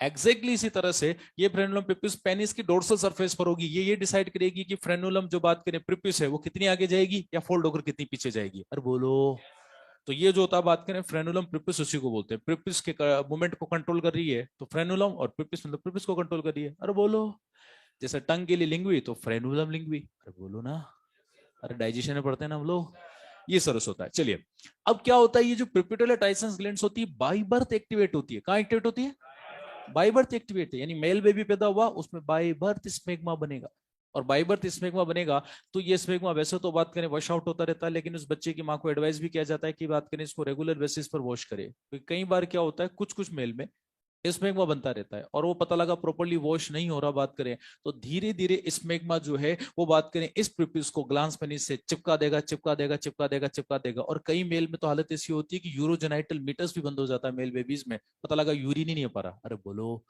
तो उस केस में फिर जो सर्जरी की जाती है उसको बोलते हैं सर्कमसीजन। क्या बोलते हैं, सर्कमसीजन। ये कहीं एडल्ट में भी हो जाती है प्रॉब्लम की जो प्रीप्यूस होती है बहुत ज्यादा नैरो होती है, तो वो बात करें प्रॉपर्ली एक्सपोज नहीं हो पाती ड्यूरिंग कोइटस। अरे बोलो, तो उसको भी सर्कमसीजन ही बोलेंगे। ये एपीएमटी के क्वेश्चन है। सर्कमसीजन में क्या करते हैं, जो फ्रेनुलम प्रीप्यूस वाला पार्ट होता है जैसे टंग के नीचे, उसमें हल्का सा कट लगा देते हैं। तो कट लगाते क्या होगी, मूवेबिलिटी जो होती है वो बढ़ जाएगी, बात करें प्रीप्यूस की। बस इसी को बोलते हैं सर्कमसीजन। क्या बोलते हैं, क्वेश्चन भी अपने मॉड्यूल में प्रीवियस एपीएमटी के क्वेश्चन है कि सर्कमसाइजन क्या होता है, बोले फ्रेनुलम प्रीपिस में हल्का सा जो कट लगाते हैं जिससे कि प्रीपिस की मूवेबिलिटी बढ़ जाती है, that is called circumcision. That is called circumcision बोलेंगे। भाई समझ में आ रहा है?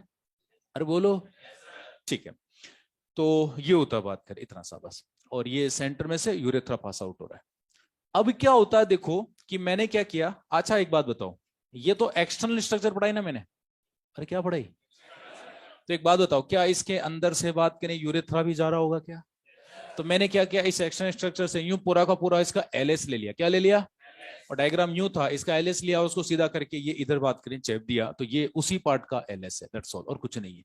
ये उसी वाले पार्ट का एलएस है, लॉन्गिट्यूडिनल सेक्शन है। समझना बड़ा ही आसान है। देखो ये एलएसओ पेनिस है, तो देखो ये एक बल्ब है, ये एक बल्ब था गोल, तो आप कहेंगे सर ये तो दो हो गए लेफ्ट राइट। अरे ना, दो नहीं है भाई, मैंने उसको ऐसे करके काट दिया, तो वो जो पूरा गोल था ऐसे करके आपने उसको ऐसे काटा, तो साइड से दोनों नजर आएंगे। अरे बोलो, तो बल्ब एक ही है क्योंकि उसके अंदर यूरेथ्रा भी तो है।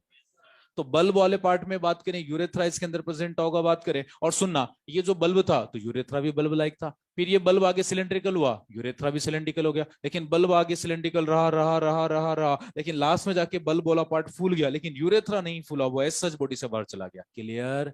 तो सुनना, एक तो बल्ब है और दो क्रूरा होंगे, लेफ्ट साइड राइट साइड दोनों। बात करें लेटरल सरफेस पर, बात करें एक जोड़ी बात करें क्रूरा होंगे लेफ्ट और राइट साइड पर, या दोनों लेटरल सरफेस पर, और एक बल्ब और दो क्रूरा, दोनों को मिलाकर बोलेंगे रूट ऑफ पेनिस। और इसीलिए हम लोग बोलते हैं कि पेनिस जो होता है दो तरह के, तीन इरेक्टाइल टिश्यू का बना होता है, एक तो होता है भाइयों बल्ब और दो होते हैं क्रूरा। तो दो तरह के तीन, और ये तीनों जो टिश्यू होते हैं ये इरेक्टाइल टिश्यू होते हैं। इरेक्टाइल टिश्यू का मतलब होता है कि इनमें छोटे छोटे ब्लड साइनोसॉइड्स होते हैं। क्या होते हैं, छोटे छोटे, और नॉर्मली ये खाली होते हैं। कैसे होते हैं, इनमें ब्लड नहीं होता है, खाली होंगे, तो पेनिस अपनी नॉर्मल स्टेट में रहेगा, रिलैक्स स्टेट में रहेगा। और जब इनमें ब्लड की फीलिंग होगी तो ये हार्ड हो जाएगा, इरेक्ट हो जाएगा। तो याद रखना, पेनिस का इरेक्शन सिर्फ ब्लड की फीलिंग से होता है। किसकी फीलिंग से होता है?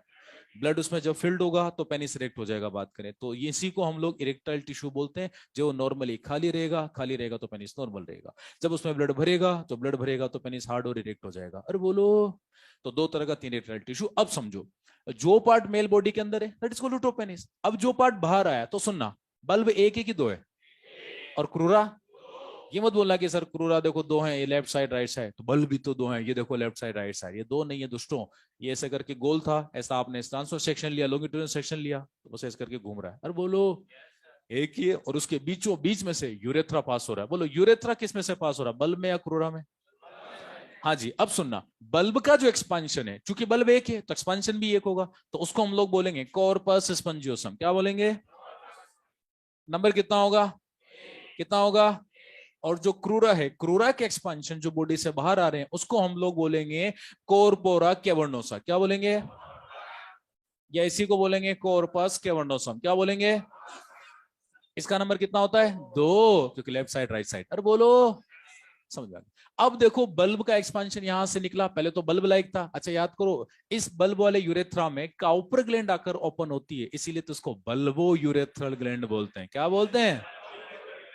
कल ही पढ़ा था हम लोगों ने, ये वाला पार्ट कल भी पढ़ा था कि बस वो अपन यूरेथ्रा पढ़ के हो गए थे, वही पार्ट आप दोबारा डिटेल से पढ़ रहे। बल्ब वाले पार्ट में ही बात करें काउपर ग्लैंड आकर ओपन होती है, that's why it is called bulbo urethral gland. क्या बोलेंगे उसको? और बल्ब गोल से पार्ट को बल्ब भी बोलते हैं, दैट्स ऑल, इतना सा उसमें क्या है। ठीक है, तो बल्ब यहां से निकला और आगे जाके टर्मिनल पार्ट उसका डायलेट हो गया, लेकिन हाँ उसी में से यूरेथ्रा जा रहा है। इन बात करें जो क्रूरा के एक्सपांशन है, इनमें यूरेथ्रा नहीं जा रहा, वो केवल पेनिस के इरेक्शन में हेल्प करेंगे। अब बल्ब जो है वो पेनिस के इरेक्शन में भी हेल्प करेगा और साथ ही साथ यूरेथ्रा को भी ट्रेवल करवा रहा है। समझ में आ रहा है? अरे समझ में आ रहा है? तो आगे फूले पार्ट को वही ग्लांस पेनिस जो केवल और ब्लैक कलर से बनाए, तो क्रूरा मैंने यहाँ भी ब्लैक कलर से, यहाँ भी, वहां भी, हर जगह ब्लैक कलर से बनाए। तो क्रूरा ब्लैक कलर से जो बनाए क्रूरा का एक्सपेंशन से बनाए, ग्लांस पेनिस भी आ गया। समझ में आ रहा है? और क्रूरा का एक्सपेंशन कॉर्पोरा कैवर्नोसा या कॉर्पस कैवर्नोसम, और बीच में रन कर रहा है पिनाइल यूरेथ्रा। कौन रन कर रहा है? जो 15 सेंटीमीटर का होता है इरेक्ट पोजीशन में। ठीक है, आगे ग्लांस पेनिस वही यूरोजेनाइटल मीटस या ओरोजेनाइटल बात करें ओरिफिस। और याद रखना ग्लांस पेनिस के जो शार्प मार्जिन होते हैं, उन शार्प मार्जिन को बोलते हैं कोरोना ग्लैंडिस। क्या बोलते हैं? चलिए ठीक है।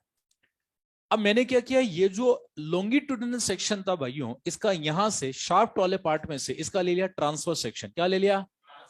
और ये आ गया ट्रांसफर सेक्शन। कलर मैंने फिर से सेम रखा ताकि आपको कोई प्रॉब्लम ना आए। देखो ये लिखा मैंने टीएस ऑफ पेनिस, यानी बात करें हम लोगों ने ट्रांसफर सेक्शन ले लिया। अब इधर देखो थोड़ा समझना, ये देखो दो जो है टिश्यू, ये तो है दो कॉर्पोरा कैवर्नसा ब्लू कलर का, और ब्लैक कलर का ये जो टिश्यू है ये है कॉर्पस स्पंजियोसम। अब याद करो कॉर्पस स्पंजियो में से रन कर रहा है कौन? यूरेथ्रा। कौन रन कर रहा है? तो ट्रांसफर सेक्शन में से है तो नजर आएगा आपको कि सर इस डायग्राम और इस डायग्राम में तो मैचिंग ही नहीं हो रही, क्योंकि इस डायग्राम के अकॉर्डिंग तो इसको बात करें जो है, मतलब इस डायग्राम के अकॉर्डिंग लेफ्ट और राइट साइड पर है, जबकि यहां तो थोड़े ऊपर चले गए। अरे बोलो, बस ये थोड़ा सा इल्यूजन है आपको और कुछ नहीं हो रहा। मैं समझाता हूं, देखो इल्यूजन समझते हो ना आप? ऐसा देखो मेरी तीनों फिंगर से समझना, इधर देखो भाइयों, ऑनलाइन वालों नजर आ रहा होगा। हाँ ये देखो तीन टिश्यू है, ये मानो इतना पार्ट बॉडी के अंदर है और ये पार्ट बॉडी से एक्सपोज पार्ट है, फाइन।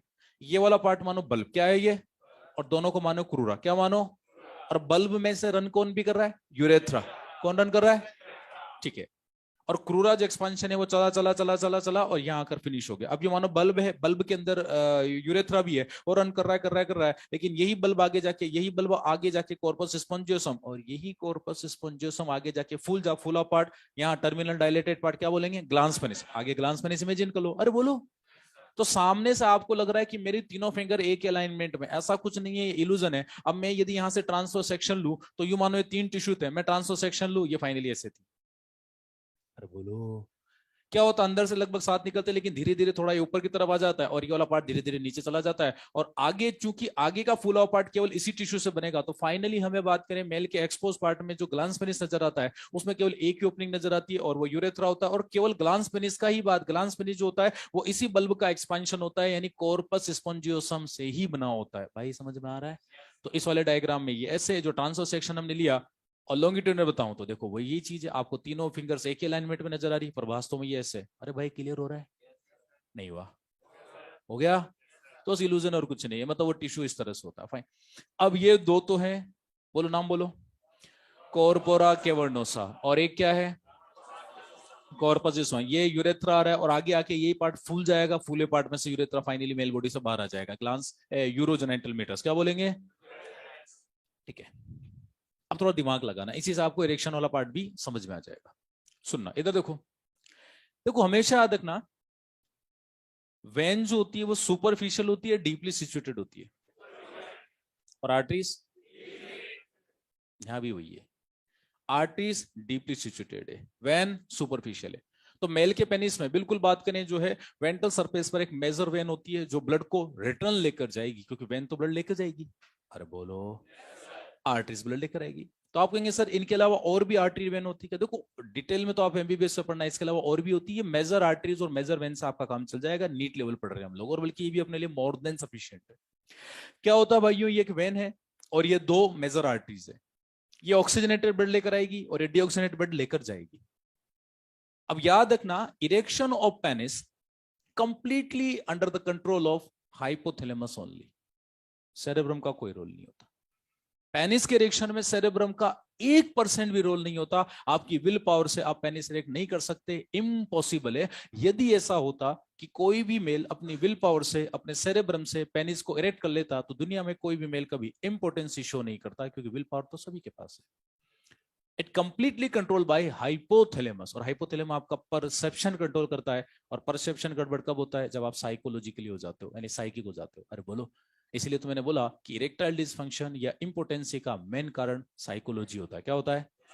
यानी मेल जब भी किसी तरह के मेंटल डिस्टर्बेंस में जाता है, anxiety, depression, mania, schizophrenia, hallucination, फार्सेशन, मिसपर्सेशन, न्यूरोसिस, साइकोसिस, स्प्लिट पर्सनालिटी, मतलब कोई भी मेंटल डिसऑर्डर यदि मेल को होता है तो पहला साइड इफेक्ट पेनिस का इरेक्शन लॉस हो जाता है, इरेक्टाइल डिसफंक्शन होता है। और फीमेल को यदि किसी भी तरह का मेंटल डिसऑर्डर होता है, ये सारे, तो फीमेल को सबसे पहले मेस्ट्रोसाइकिल डिस्टर्ब होगा, क्योंकि both are controlled by hypothalamus. GnRH भी मेस्ट्रोसाइकिल में हाइपोथैलेमस से आ रहा है। और बात करें जो सिग्नल आ रहे हैं पेनिस के इरेक्शन के लिए, वो भी हाइपोथैलेमस आ रहे हैं। और हाइपोथैलेमस आपका परसेप्शन भी कंट्रोल करता है, आपका जीएनआरएच भी रिलीज करता है। और बोलो, तो याद रखना, यदि किसी मेल में कोई भी साइकोलॉजिकल डिसऑर्डर है, वो डिप्रेशन में, पेनिस इरेक्ट नहीं होगा। फीमेल यदि डिप्रेशन में, मेस्ट्रोसाइकिल लिटरली डिस्टर्ब होगा, बड़ा छोटा कुछ भी हो जाएगा। अरे बोलो, भाई समझ में आ रहा है? नहीं आ रहा है?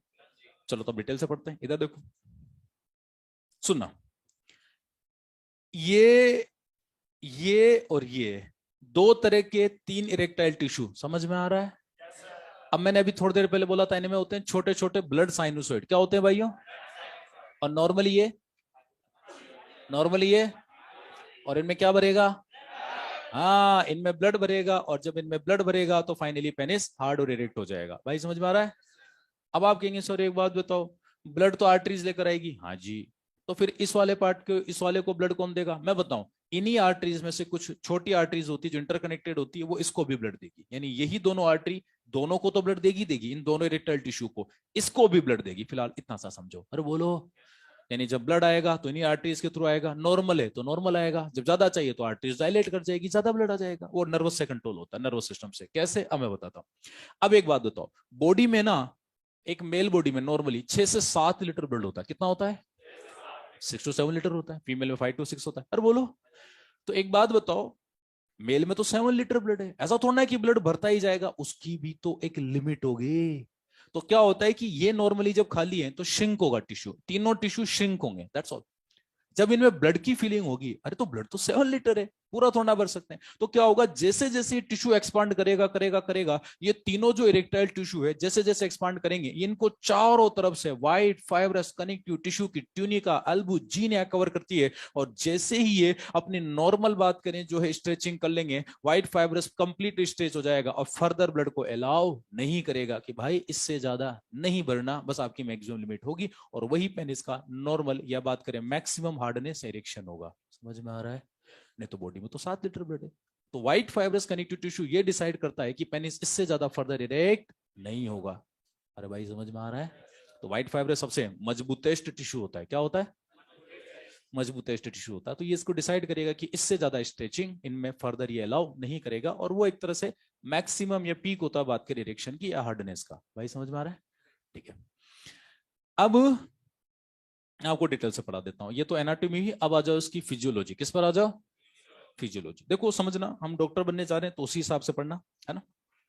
एंड वेरी नेक्स्ट ईयर, अरे नेक्स्ट ईयर कहेगा 4 महीने बाद, नेक्स्ट ईयर तो अभी क्या 22 आ गया ना, अब तो मार्च आ गया, अप्रैल मई जून एग्जाम, जुलाई अगस्त काउंसलिंग, जुलाई लास्ट मेडिकल कॉलेज स्टार्ट, फिर अगस्त या सितंबर तक आप लोगों की अप्रेन सेरेमनी हो जाएगी। आप लोगों को अप्रेन अप्रेन पहनाया जाएगा, 2 महीने तक आपकी रैगिंग होगी, उसके बाद फिर फ्रेशर्स पार्टी होगी, फिर उसके बाद अप्रेन सेरेमनी होगी, फिर आपको अप्रेन अप्रेन पहनाएंगे ऑफिशियली। समझ रहे हो बात को? फिर तुम लोग ऑफिशियली, खैर ऑफिशियली तो तुम लोग काउंसलिंग क्या, जिस तुम्हारा रिजल्ट आएगा, अरे रिजल्ट क्या, तेले ने जिस दिन तुम्हारा बात करे जो एग्जाम होगा शाम को 7 बजे एलन की आंसर की आ जाएगी, तूने देखा कि भाई 700 के आसपास आ रहे नंबर, तुरंत अपने इंस्टाग्राम पे अपडेट कर दो कि first year MBBS from AIIMS Delhi, 700 के आसपास आ रहे, तो मौज हो जानी बात करें, है ना। अब कुछ बच्चे तो सोच रहे हैं, बोले सर इतने नहीं आएंगे, थोड़ा कम करो। इतने तो 2 माइनर मिला के भी नहीं आते, थोड़े कम करो सर, 600 के आसपास चलेंगे, 650 के आसपास, 650 बहुत है, कई हो गए, है ना।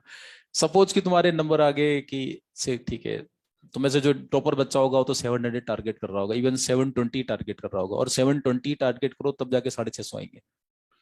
समझ रहे हो तुम लोग बात? 100% कभी भी नहीं होता। तो मैं तो चाहता हूँ सारे बच्चे अपने पूरे बैच के पता लगा, सबके 700 के आसपास आ रहे, किसी के 620, किसी के 650, किसी के 699, किसी के 700, किसी के 75, किसी के 715, किसी किसी भाई के 720 भी आ गए। इस भाई के जरूर आएंगे बात कर, है ना, 720 आ गए बात करें। लोग इसको पकड़ रहे, ढूंढ रहे हैं।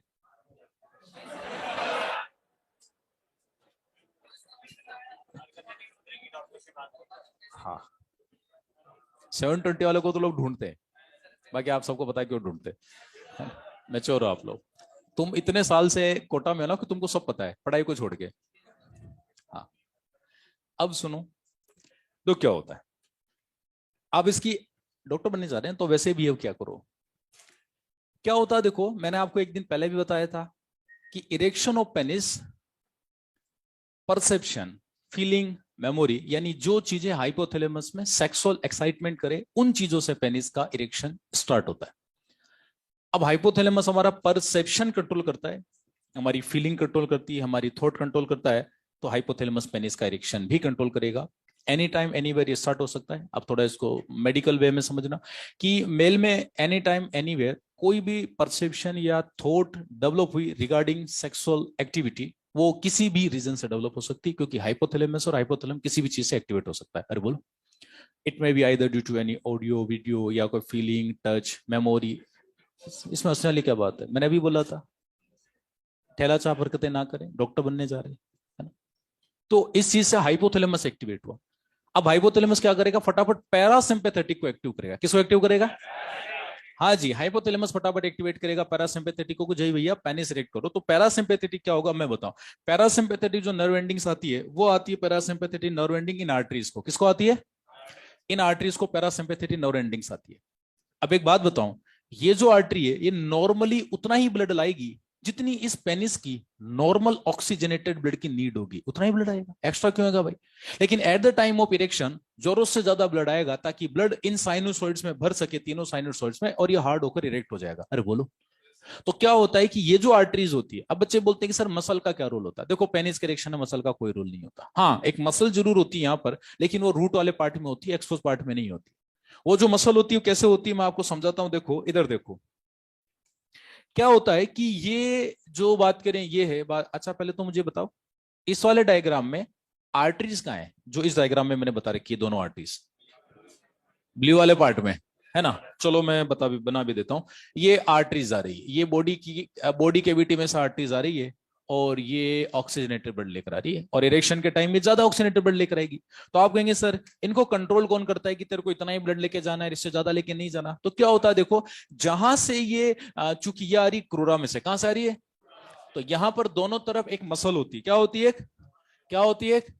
एक मसल होती है। अब इसको ऐसे समझो फिलहाल तो, बाकी डिटेल में एमबीबीएस में पढ़ना, कि ये मसल एक तरह से इस आर्टरी को दबा के रखती है दोनों तरफ। यानी यूं मानो कि ये दो आर्टरीज है भाइयों, ये दो आर्टरीज, दोनों मार्कर को क्या मानो, आर्टरी मानो। क्या मानो?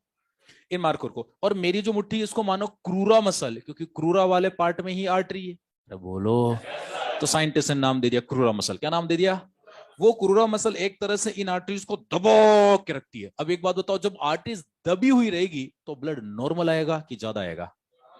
नॉर्मल आएगा। अब जब पेनिस इरेक्ट होगा तो आर्टरीज रिलैक्स होगी या और ज्यादा कॉन्ट्रेक्शन करेगी? रिलैक्स होगी। उल्टा होता है। पेनिस जब इरेक्ट होगा वो इसलिए इरेक्ट होगा क्योंकि क्रूरा मसल रिलैक्स होगी। तो मेल का पेनिस मोस्टली 99.999% तो रिलैक्स है। इसका मतलब 99.999% टाइम जो क्रूरा मसल है वो क्या करेगी, कॉन्ट्रेक्शन या रिलैक्सेशन? कॉन्ट्रेक्शन। वो पूरे टाइम कॉन्ट्रेक्शन में रहेगी ताकि ब्लड बात करें पेनिस में ना भरे। अरे बोलो, तो क्रूरा मसल उल्टा होता है, क्रूरा मसल रिलैक्स होगी ताकि ब्लड की इनकमिंग टुवर्ड्स द पेनिस जरूरत से ज्यादा बढ़े। अरे बोलो, नहीं समझ में आ रहा है ना? तो ये जो बात करें मसल से, ये क्रूरा मसल है। वो बात करें मेरी मुट्ठी को मानो क्रूरा मसल, आर्टरी को उसने दबा के रख रहा था, भैया इससे ज्यादा ब्लड नहीं जाने देना। अरे बोलो, अरे बोलो, तो दबा के रखेगी। लेकिन अब क्या होगा, क्योंकि हाइपोथैलेमस में कोई परसेप्शन फीलिंग बात करें कोई डेवलप हुआ, पैरासिम्पैथेटिक एक्टिवेट हुआ, और यही पैरासिम्पैथेटिक क्या करेगा, इन मसल्स को रिलैक्स करवाने का ऑर्डर देगा कि चलो भैया रिलैक्स हो जाओ। और दूसरा, इन आर्टरीज के अंदर बनेगा नाइट्रिक ऑक्साइड। क्या बनेगा? इन आर्टरीज की दीवार जो है नाइट्रिक ऑक्साइड बनाएगी, और नाइट्रिक ऑक्साइड एक पोटेंट वेसोडाइलेटर होता है, ब्लड वेसल्स को फैलाएगा, ब्लड वेसल को। तो एक तो नाइट्रिक ऑक्साइड भी बना और ऊपर से मसल भी रिलैक्स करगी। अरे की ना। तो पैरासिम्पैथेटिक नर्वस सिस्टम क्या करेगा, नाइट्रिक ऑक्साइड का लेवल और बढ़ाएगा और बढ़ाएगा और बढ़ाएगा। तो जो आर्टरीज थी, ये आर्टरीज थी सपोज बात करें, और मसल धीरे धीरे रिलैक्स हो रही है, तो आर्टरीज में ब्लड बात करें, आर्टरीज का डायलेशन बढ़ेगा क्योंकि अंदर नाइट्रिक ऑक्साइड बन रहा है, और नाइट्रिक ऑक्साइड पोटेंट वेसोडाइलेटर होता है। तो बात करें ये मसल रिलैक्स होगी और आर्टरीज का डायमीटर बढ़ेगा बढ़ेगा बढ़ेगा। तो एक बात बताओ, ब्लड की इनकमिंग ज्यादा होगी नहीं होगी? अब आप कहोगे सर हम ही मिले आपको बेवकूफ बनाने के लिए। एक बात बताओ, यदि सपोज ये डायमीटर इतना था और ये इतना हो गया, ये आर्टरीज फैल कर इतनी इतनी वाइड हो गई, चलो बढ़िया बात है। तो सर एक बात बताओ, यदि ब्लड यहाँ छोटे छोटे साइनोसॉइड्स होते उनमें भर जाएगा, इसमें भी भर जाएगा, ठीक है। तो एक बात बताओ, ब्लड यदि ज्यादा आ रहा है, अरे तो वेन वापस ज्यादा लेके भी तो जा सकती है भाई। इनकमिंग ज्यादा तो आउटगोइंग भी ज्यादा हो सकती है। किसने मना किया? अरे बोलो। तो मैं बताऊं, अब वेन को ब्लॉक मारना जरूरी है, नहीं तो वेन सारा ब्लड लेके वापस चली जाएगी। तो क्या होता है देखो मैं बताऊं, जैसे जैसे इन तीनों टिश्यू का एक्सपेंशन होगा, क्योंकि ब्लड भरेगा भरेगा भरेगा भरेगा, अब वेन क्या सुपरफिशियल होती है, वेन कैसी होती है? वेन वैसे भी सुपरफिशियल होती है तो पेनिस में भी सुपरफिशियल होगी। अब ये मानो ये जो मार्कर है इसको मानो वेन, और ये मेरी जो हथेली है इसको मानो आप बात करें स्किन की, बात करें स्किन ऑफ पेनिस। तो नीचे का टिश्यू जैसे जैसे एक्सपांड होगा, ये केवर्नोसा, स्पंजियोसम, अरे बोलो, ये क्या करेंगे, स्किन की भी एक लिमिट होती है फैलने की, और नीचे वाला टिश्यू फैलता जाएगा तो ये क्या करेगा, ऊपर आ गई स्किन और नीचे आ गया टिश्यू, तो ये वेन को दबा देंगे। तो इनकमिंग ब्लड की होगी बहुत सारी, लेकिन वेन को आपने ब्लॉक कर दिया, उसको बोलेंगे वीनस ब्लॉकेज। क्या बोलेंगे? तो जितना भी ब्लड आएगा वो आप बात करें जो है आर्टरीज के थ्रू पेनिस में भरा रहेगा और पेनिस इरेक्ट हो जाएगा। भाई समझ में आ गया? यानी ब्लड आ बहुत सारा आ रहा है लेकिन जा बहुत कम रहा है, बात करें भाई समझ में आ रहा है? तो बस ये ब्लड भरा रहेगा, और ब्लड भरा रहेगा तो पेनिस हार्ड होकर इरेक्ट हो जाएगा, बात करें, और इसी को बोलेंगे इरेक्शन। और सेम टाइम पर काउपर ग्लैंड एक्टिवेट हो जाएगी। कौन एक्टिवेट हो जाएगी? और काउपर ग्लैंड अपना सिक्रेशन यहाँ से डालेगी, अल्कलाइन बना देगी, और साथ साथ ग्लांस पेनिस की बात करें जो है उस पर आ जाएगी, टिप पर आ जाएगी, और उसको लुब्रिकेट करेगी। क्या करेगी? क्या करेगी? उसको लुब्रिकेट करेगी। और ये जो होगा बात करें उसको लुब्रिकेट करेगी, फिर मेल अपने पेनिस को इंसर्ट कर देगा वेजाइना में। तो सुनो, सपोज कि मेल का पैरासिम्पैथेटिक नर्वस सिस्टम बिल्कुल नॉर्मल था पेनिस वाले पार्ट में, कोई एक्साइटमेंट हुआ, कितना लेवल हुआ, पेनिस इरेक्ट हो गया, हार्ड हो गया, लुब्रिकेट भी हो गया, उसने पेनिस को इंसर्ट किया वेजाइना में, तो ब्रेन के अंदर जो एक्साइटमेंट लेवल है वो हाइपोथैलेमस में लगातार बढ़ रहा है।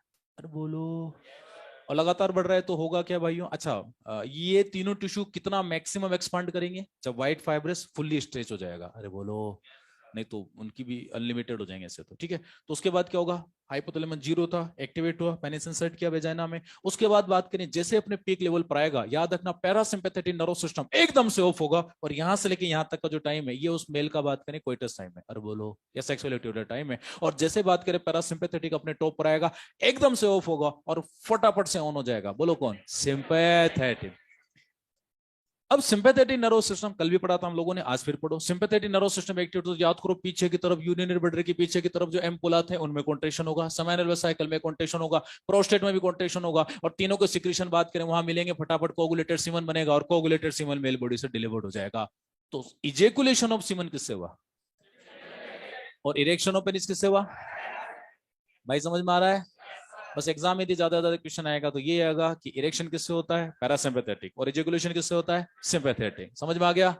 अब सुनो, पैरासिम्पैथेटिक ऑन हुआ तो पेनिस इरेक्ट हुआ, फिर पैरासिम्पैथेटिक टॉप पर जाकर ऑर्गेज्म जैसे आने लगेगा, पैरासिम्पैथेटिक ऑफ होगा, फटाफट सिंपैथेटिक आएगा और ऑर्गेज्म कराएगा, और उसी समय सीमन का इजेकुलेशन होगा, वही ऑर्गेज्म होता है। अरे बोलो, अब चूंकि पैरासिम्पैथेटिक ऑफ हो गया, जब पैरासिम्पैथेटिक ऑफ हो गया तो नाइट्रिक ऑक्साइड बनना बंद, और बात करें अंदर की जो बात करें मसल थी वो वापस कॉन्ट्रेक्शन करेगी, और नाइट्रिक ऑक्साइड बनना बंद, तो बात करें इनकमिंग ऑफ बात करें जो ब्लड है वो कम हो जाएगा, और एकदम से जो वेन दबी हुई थी, क्योंकि टिश्यू थोड़ा छोटा होगा तो वेन जो दोनों के बीच में दबी हुई थी वो फूल जाएगी, खुल जाएगी, और ब्लड रैपिडली मेल की बॉडी में वापस एंटर करेगा, और पेनिस अपनी नॉर्मल स्टेट में आ जाएगा। समझ में आ गया? समझ में आ गया? अरे बोलो, नहीं समझ में आया? नहीं नहीं नहीं आया, नहीं आया, नहीं नहीं नहीं नहीं आया, नहीं आया। कौन नहीं आया सर समझ में? ये देखो मारवाड़ी भाई लोग बोल रहे हैं, कौन नहीं आया? बहुत बढ़िया, सबको समझ में आ गया? कोई डाउट है किसी को तो पूछ लो। नहीं है? चैम्पो डायग्राम चैंप लिया? चलो चलो।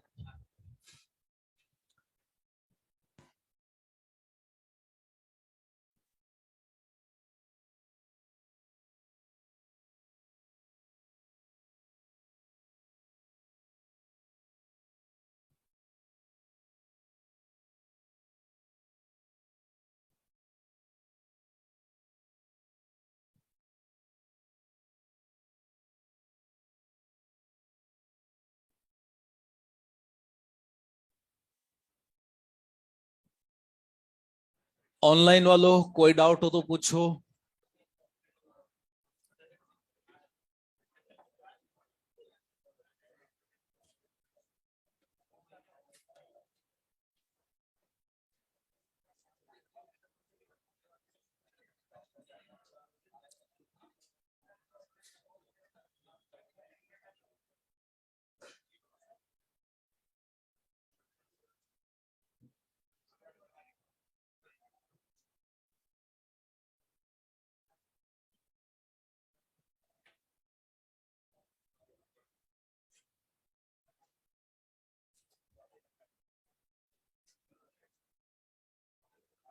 अरे इम्पोर्टेंसी में देखो, यदि पेनिस इरेक्ट ही नहीं हुआ तो इंसेमिनेशन कहां से होगा?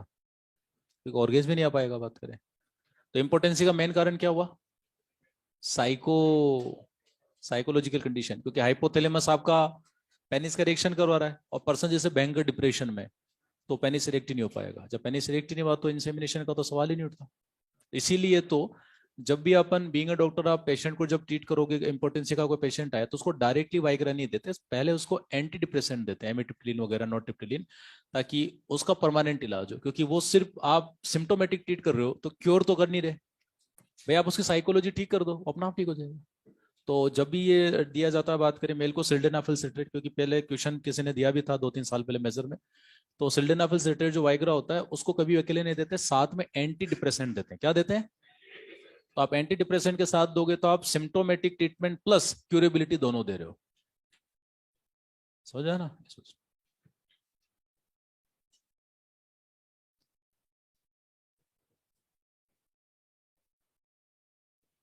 और कोई डाउट हो ऑनलाइन वालों तो पूछ लो भाई।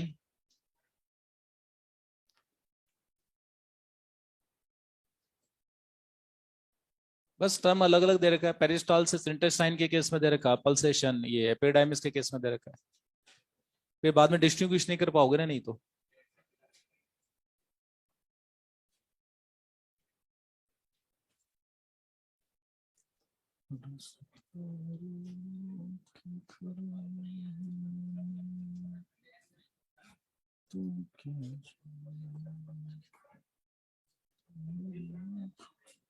अरे बनाओ उसको।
हाँ भाइयों, बना लिया। चलिए आगे चलते हैं, मिटा दो इसको। 5 मिनट बच्चे, 5 मिनट, नया टॉपिक कैसे स्टार्ट करें? अच्छा, इसमें नोट्स में वो इरेक्शन ऑफ पेनिस बच्चे ने लिख रखा है, उसको लिखने की जरूरत नहीं है, क्योंकि इतना सिलेबस बनी, तो उसको काट दो। उसको काट दो, नीचे जो नीचे इरेक्शन ऑफ पेनिस लिखा हुआ है ना, अगले पेज पर, वो सिलेबस में है ही नहीं। पहले हम लोग पढ़ाते थे, पढ़ाना बंद कर दिया, क्योंकि क्वेश्चन आते नहीं है वहां से। वो इरेक्शन ऑफ पेनिस जो फ्लो चार्ट बना रखा बालक ने, वो काट दो, पढ़ने की जरूरत नहीं है, नहीं आता सिलेबस में इतना। ठीक है, चलो फिर बाकी का सी यू नेक्स्ट क्लास। ठीक। अब क्लास से गलती से मिस मत करना, क्योंकि अभी तक का पार्ट जो मैंने आपको पढ़ाया ना, ये मुझे पता आपको पहले से भी आता था। अब नेक्स्ट क्लास से हार्मोन आने शुरू करेंगे, और हार्मोन आपको बहुत समस्या आती है, मुझे अच्छे से पता है। और मेल वाले पार्ट से फीमेल वाला पार्ट भी मैं थोड़ा थोड़ा पढ़ाना शुरू करूंगा, कंपेयर करूंगा कि मेल में ऐसा होता है, फीमेल में ऐसा क्यों होता है। तो कंपैरिजन मिस मत करना गलती से भी, ठीक है।